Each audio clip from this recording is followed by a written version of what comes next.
Here we go. And let me get the flag up. Okay, Becky Giacomini, take it away. All right, please join me. I pledge allegiance to the flag of the United States of America, to the republic for which it stands, one nation, under God, indivisible, with liberty and justice for all.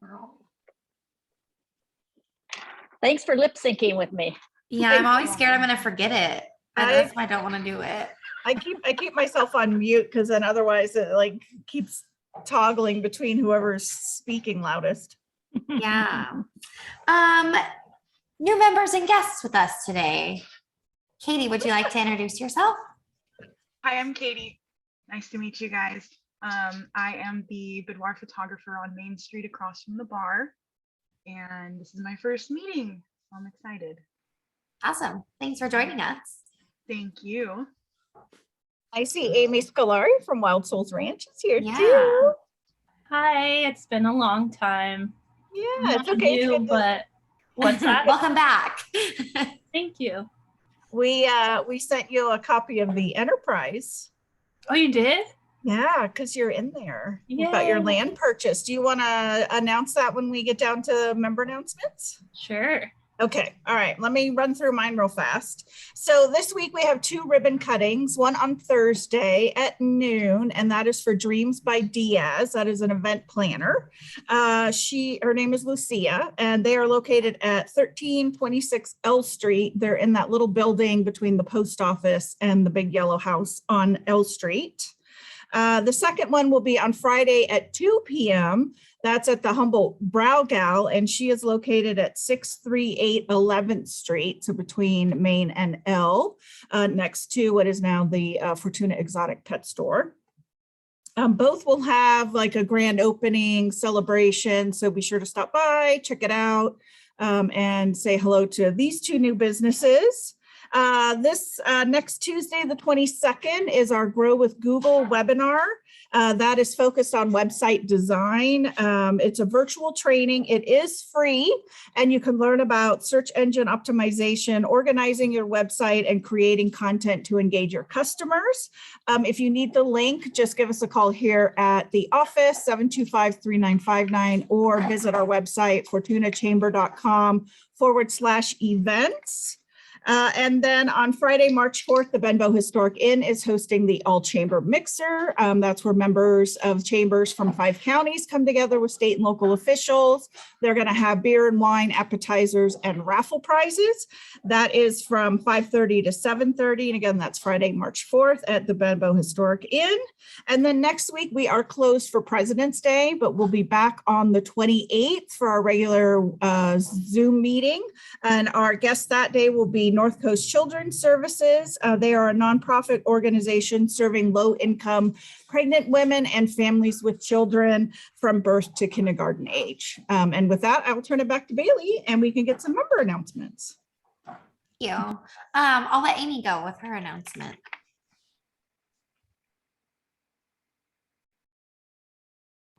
I've not Zoomed in a while. Sorry about that. I forgot I was muted. Thank you. Yeah, the announcement is running in the Enterprise and I believe on the Chamber newsletter as well. But we were able to purchase our property. So that's super exciting. It really was possible due to significant grant funding that we've received through a partnership with the USDA.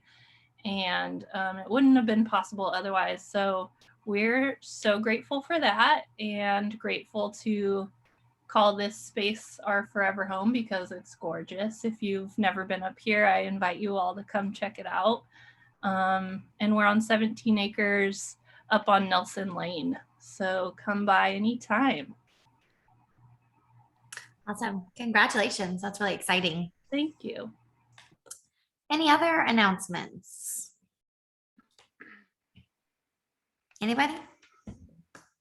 No? If I have one. Yeah, go ahead, Jeremy. Next week is President's Day, so council will be meeting on Tuesday rather than Monday at 6 p.m. The other one is that while people have kids out of school, Tuesday through Friday next week, the Parks and Rec Department will offer kid camp for that week while kids are out of school. So if you need that service, please call the Parks office. Great, thanks, Jeremy. I forgot about that one. Thank you for that. And then I think next week is also the Fortuna High Prime Rib Dinner. Is that right, Becky? Yep, it's on the 22nd. Is that next week? I think. Yeah, next Tuesday. Yep, Yeah, next Tuesday. so they're still selling tickets, and so you can grab those, and it's a great fundraiser for the boys basketball program at the high school for camps and different things. So I'm sure it will be wonderful. And speaking of, I'm always talking about food, which is really great. Rotary dinner was awesome. The drive-through pork and cork was a success. It was fun.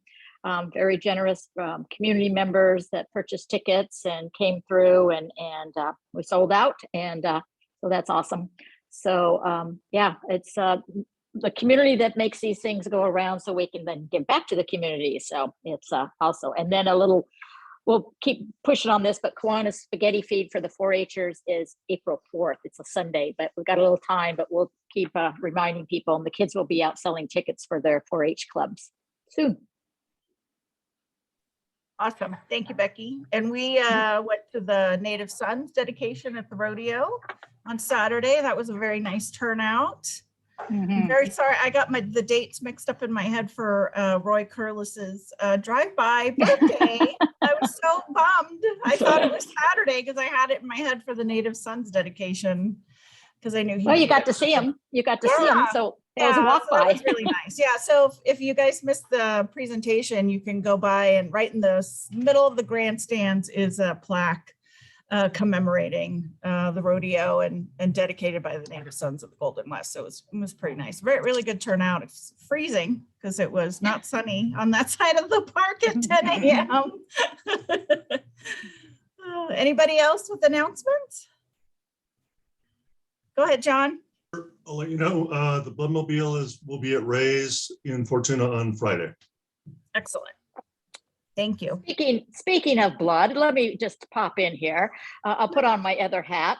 Humboldt Sponsors is going to host a blood drive on February 23rd at the blood bank.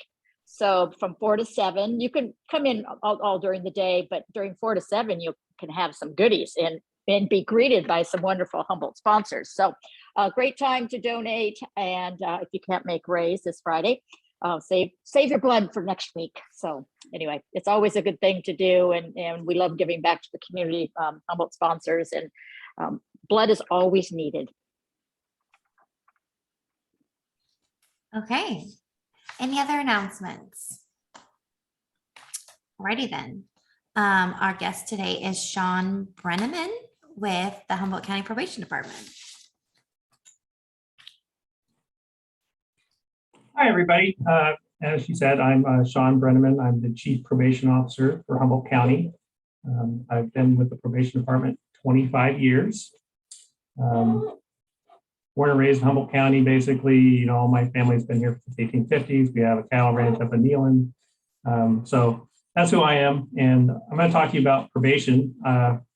When I got this invitation, I wasn't quite sure what you were going to ask me or what you were interested in. Probation is a misunderstood and little noticed portion of the criminal justice system, but it has a very large role. So I'm just going to talk about that. I'll go through sort of an itemized list of all my areas of responsibility, and then we'll just throw it open for questions about what interests you. So start out with, probation is a public safety agency. The way we achieve that is through the rehabilitation and accountability for offenders. So we supervise people who've been placed on supervised probation. There's also additional forms of supervision that have been added with criminal realignment. We're also responsible for juvenile probation. So that's what we do as a law enforcement agency and a public safety agency. However, We are also officers of the court. I'm appointed by the presiding judge of Humboldt County. So what that means is that over time and through statute, the probation department has gone into a lot of roles as a servant of the court in various areas. So you'll see that as I start going through all the duties and tasks that we have. So let me share my screen here.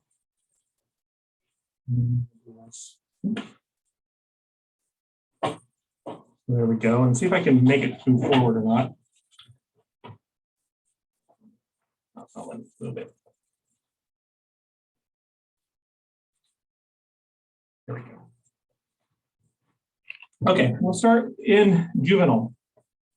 So every police report regarding juvenile delinquency typically goes to the probation department for assessment and sort of processing.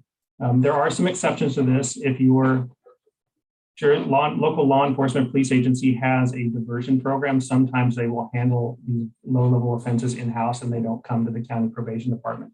But in general, every police report about delinquent behavior of someone under 18 comes to the probation department. And what we do is we evaluate those based on the seriousness of their crime, maybe past referrals, and we determine through a risk tool. So we basically look at factors of that child and that offense, and we determine whether this can be diverted out of the juvenile justice system, or it needs to be referred to the district attorney or sent out to in-house diversion services or out of department diversion services.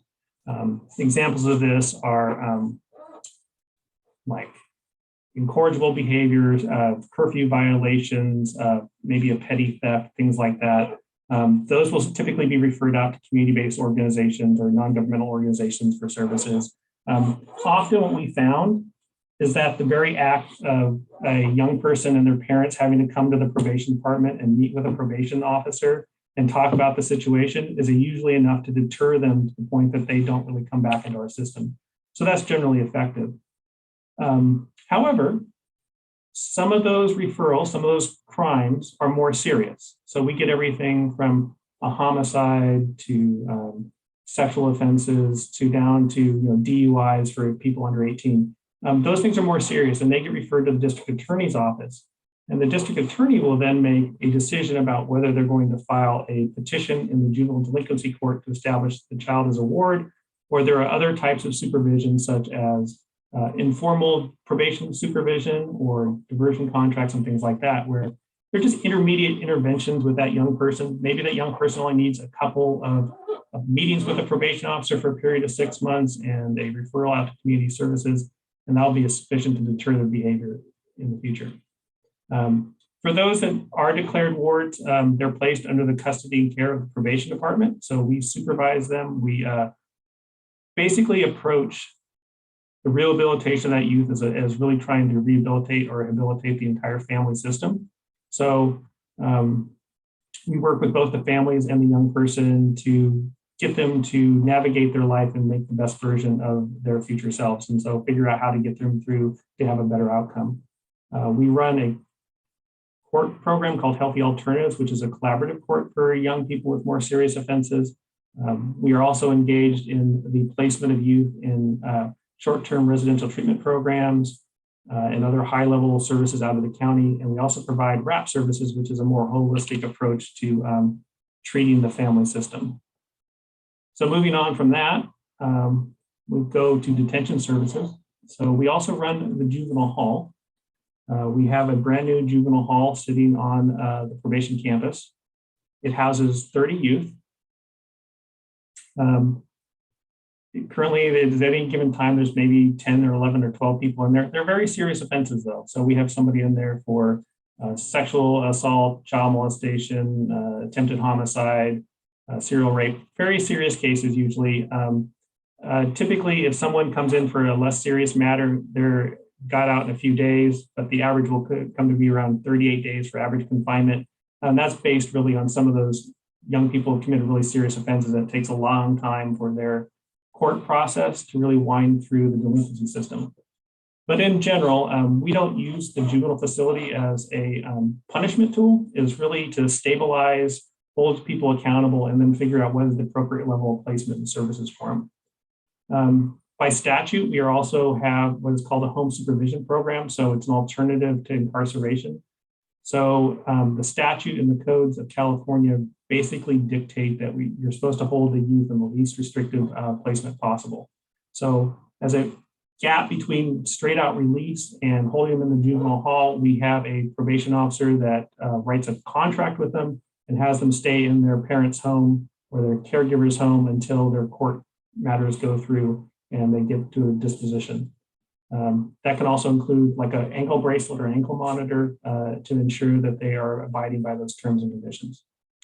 And finally, just recently in 2020, the Department of Juvenile Justice at the state level realigned what was basically state juvenile prison, DJJ, to the county. So we have a secure youth treatment program within our juvenile facility that can hold children up for several years. Those are based for the most serious offenses. And I think I skipped the New Horizons program, but that is a 6-month detention program inside of our juvenile hall that treats wards who have co-occurring disorders. Like they'll usually have either mental health, conduct disorder, criminal issues, and some drug use probably. And it's a 6-month program, and they have access to behavioral support services and reentry services in the community. Next, we'll go on to adult services. And so we'll start off with the pretrial program. So everyone who is arrested, when they first go to jail, the jail makes a decision about whether someone's going to get out on bail or not.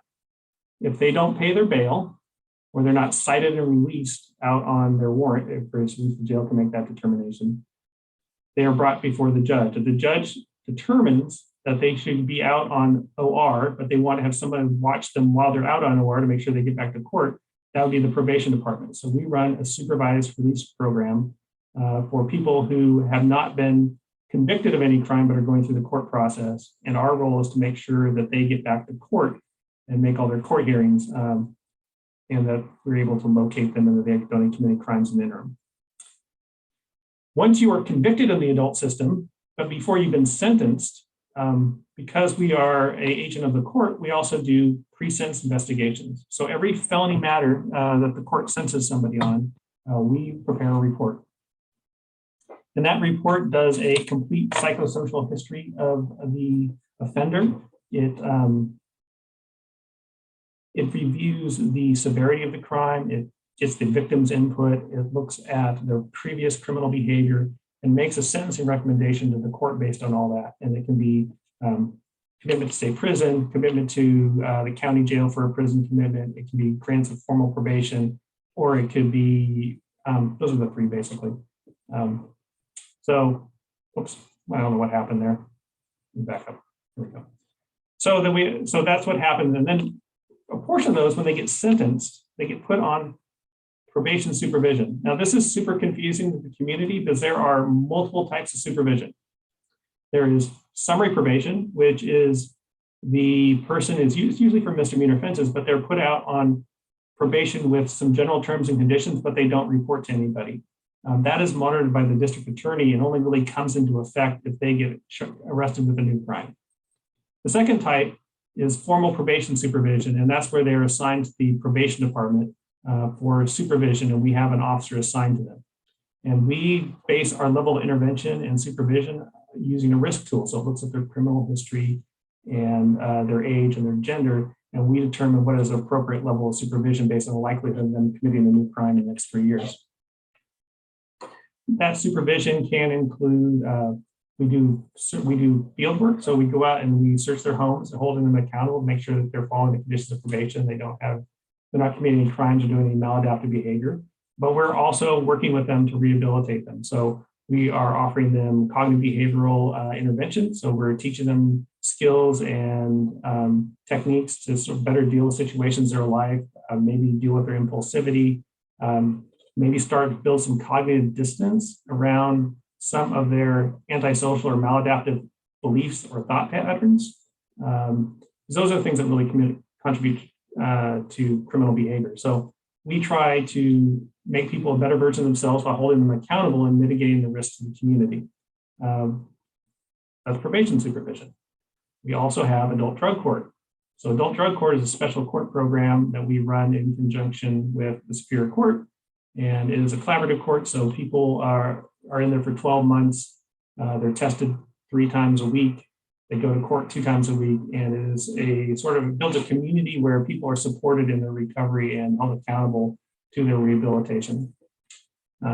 We also, with criminal realignment in 2011, we became responsible for about 2/3 of the people coming out of state prison.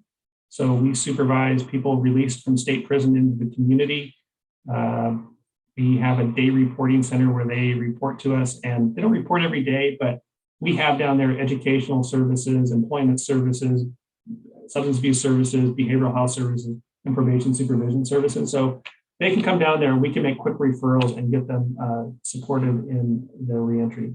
We also have, we run a small house in Arcata for people who are coming out of state prison. So we will have them reenter into a transitional house there for a period of time where there's a case manager on duty, and they work with the probation department, get them housing and work. We're also responsible for the community service work program. So all the adult community service work programs you see in your community, that is run out of the probation department, and that is a consequence that the court can institute instead of like a fine or jail time. So that is in really broad strokes, the stuff the probation department does. I'd just like to throw it out and see what part of the system you're interested in, because you invited me here, but probation, like I said, is an often misunderstood or little examined part of the system. So just shoot your questions to me and I'll answer them the best I can. And I'll stop sharing so I can pull up data as necessary.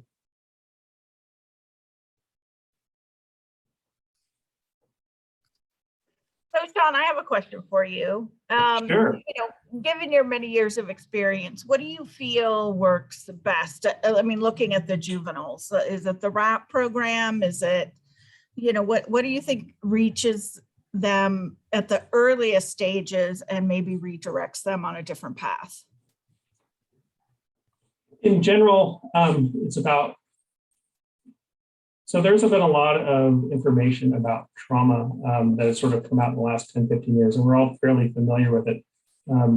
But for the probation system, if you do trauma sort of scoring on the youth that come here, they all score really high. So what we tend to focus on is really building resiliency. And so what are the things in their community that they can attach to that can be a support or a strength for them? What are the things that impassion them? What are the things that make them want to go to school, make them want to engage with their family, sort of bring them into those healthy systems? And that answer is going to be different for everybody. But the community that's healthy has a robust set of systems that whatever the youth is, there's a pathway forward with them if they choose are willing to take the steps. I think the struggle becomes is where those paths are not readily available, or those paths are not available to everyone. And that becomes the problem. I hesitate to say one size fits all because it doesn't, but it really matters. What's the child's interest? What are their challenges? How can you remove those barriers? And what are the opportunities for them in the community to sort of build something that they can latch onto when things get tough? Do you partner with some of our organizations locally, like Big Brothers Big Sisters, Boys and Girls Club, Wild Souls Ranch? I mean, are those partners that you can we have over time? We have over time, though. Typically, what we did in I would say like 222, like 2008, there were 300 wards on probation. There are around 30 now. So our risk tool has really done a good job of diverting kids out of our system and into community-based services. So the ones that we are left supervising have a really complex and high need set. So typically they've already gone through the child welfare system, and they've gone through all those referrals in school and things like that. So we're talking about kids usually at the higher end of the system, but I do think those services at the front end, before children are at the cusp of adolescence, I think those things are really important. So we've been diverting some of the county's money through the Juvenile Justice Crime Prevention Act into earlier preventive services. So we have a contract with Two Feathers to do some mentorship of tribal youth. We are finalizing our contract with Boys and Girls Club to do a sort of a pro-social activity program based on them participating and doing some sort of modeling of some goal building and some participations and things, and they'll have access to like trips to Disneyland and local events that will sort of encourage them to really engage. So, I think that is important, is having those services and resources farther up in the system, because most of the kids who are in the child welfare system don't end up in the delinquency system, but all the kids in the delinquency system have basically come through the child welfare system. And yes, you can find exceptions to that, but that's kind of the general rule. And do you feel like there's enough services to battle either adult or juvenile drug addiction in the county?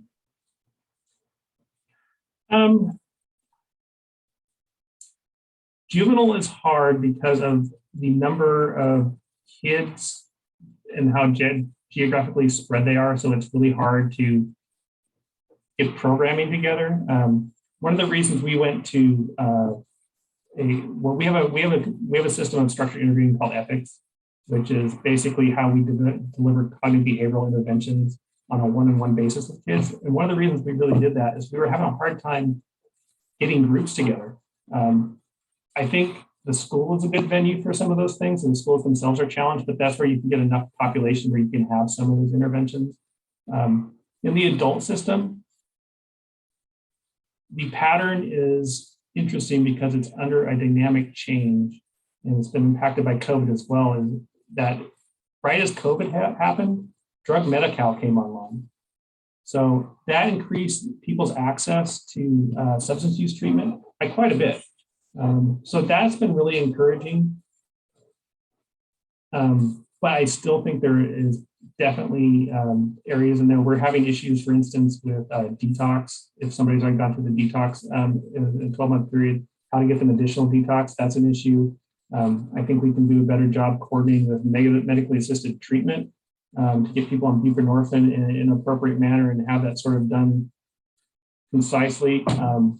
We are, as the county is going into their WellPath contract out of the jail, they're going to be able to do, I think one of the elements of that contract is going to be enhancing medically assisted treatment for people coming into custody, so they'll be able to do uptake in the facility. So I'm encouraged by that. Buprenorphine is, I think, is a real bonus to our community over the long run. So, just as a health and safety sort of model. But there are definitely still gaps and needs, but it's really hard to tell in COVID because the treatment community is such an odd space right now because of that. And people doing this digitally over Zoom. And I don't know. I think, yes, the answer is yes, but how it's going to come out of COVID is still, to me, not as clear as it should be. Yeah, I hear what you're saying. I had a conversation with a young lady who's a behavioral health therapist, and she said it was really difficult during COVID to try and get, a 5 or 7-year-old suffering from ADHD to sit and stare at a computer monitor for an hour to, have those sessions. So, hopefully, things will start, opening up. And it really, COVID and nothing else brought to light some of the economic and digital divides. As you saw people coping with not being able to send their kids to school and having to be parents at home. You saw really kids come to school and maybe their clothes are not as clean as you'd like them to be, and maybe you're worried about their food insecurities and things like that. But if they're coming to school, the system sort of moves along and tries to teach them the best they can. But you start to see when this digital divide, when they all had to go to virtual, who had parents at home that would be able to accommodate that with their work schedule and be able to be present for that, and who wasn't able to do that, and how much of those people probably dropped off would be my summarization of didn't have the structure and support at home, that were just barely getting by, and then we had this other barrier and burden and what that did to families. It was very striking to me as you started to see people we only supervise, 100 or so people, but on the juvenile side of things anyway. But you see that the struggle there and how difficult it is, and it makes me feel for all those people. It makes me glad my children were adult. Yeah, well, we had Connie Stewart from Cal Poly Humboldt on last week, and she talked about broadband and all the progress that's being made. I mean, and that's another barrier. It was great that Chromebooks were available, but if you don't have broadband or if you have a language barrier, it's not particularly helpful at that given time, right?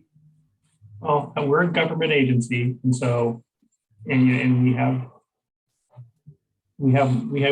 give pretty robust benefits to people as a result of that. But people have struggled, who work here, right? They've struggled to navigate how to be a good parent, how to be a good employee, how to keep serving the community and all this time. And it's been a mantra of just trying to be patient and working through with people, and just realizing that, you don't know what people have at home and how much they're working on it, what challenges that they have every day that they may or may not share with you. But it's been an interesting process. I think we might be off topic, but I don't care. This is part of a roundtable discussion. No, this is great.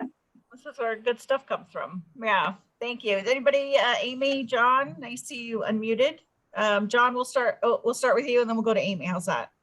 Shaun, what are the youngest kids you work with?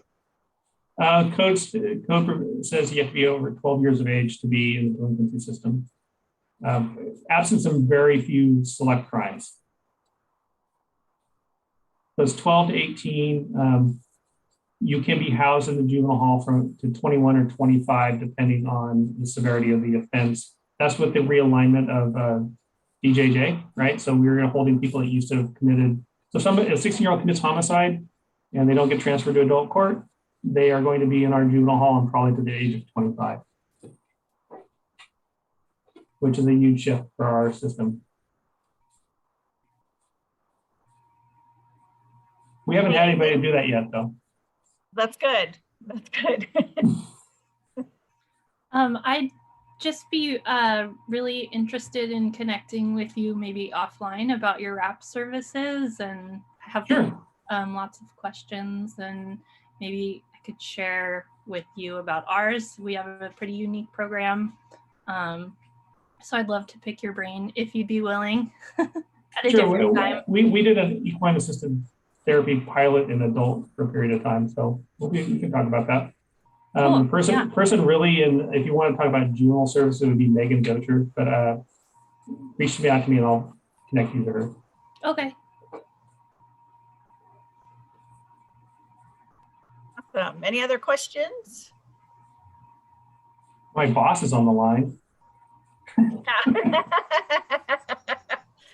Any questions, Michelle? Awesome. Well, thank you so much, Shaun. It's always great. And thank you for some of you in the Campton Heights area may recognize Shaun. He showed up for the community outreach meeting that we had a few months ago. Gosh, I don't even remember. COVID brain. I've lost track of what time it is, but it was a few months ago, I guess 6 months ago, maybe. So thank you for coming out. It was actually about 8. It was right after. Was it that long? Was it really? Seriously, like COVID, I'm like, when was that? Last year? I don't know. But that was really nice to have that conversation. So I appreciate you coming out with DA Fleming as well. And you had somebody else, I think, from your office too. Megan was there. She's the division director of Juvenile Services. So I'll put my direct line in the comments. And if you have any questions about probation or what have you, just call me. I answer everything. So. Yeah, or shoot me an email and I'll get you Shaun's contact information too. That's easier. Okay, well, I guess if nobody has other questions, we'll let you all go. And remember, next week we're off for President's Day, but we'll be back on the 28th with the North Coast Children's Services. So everybody have a great 2 weeks and we'll see you back on the 28th. Bye, everybody. Bye. Thank you. Thank you.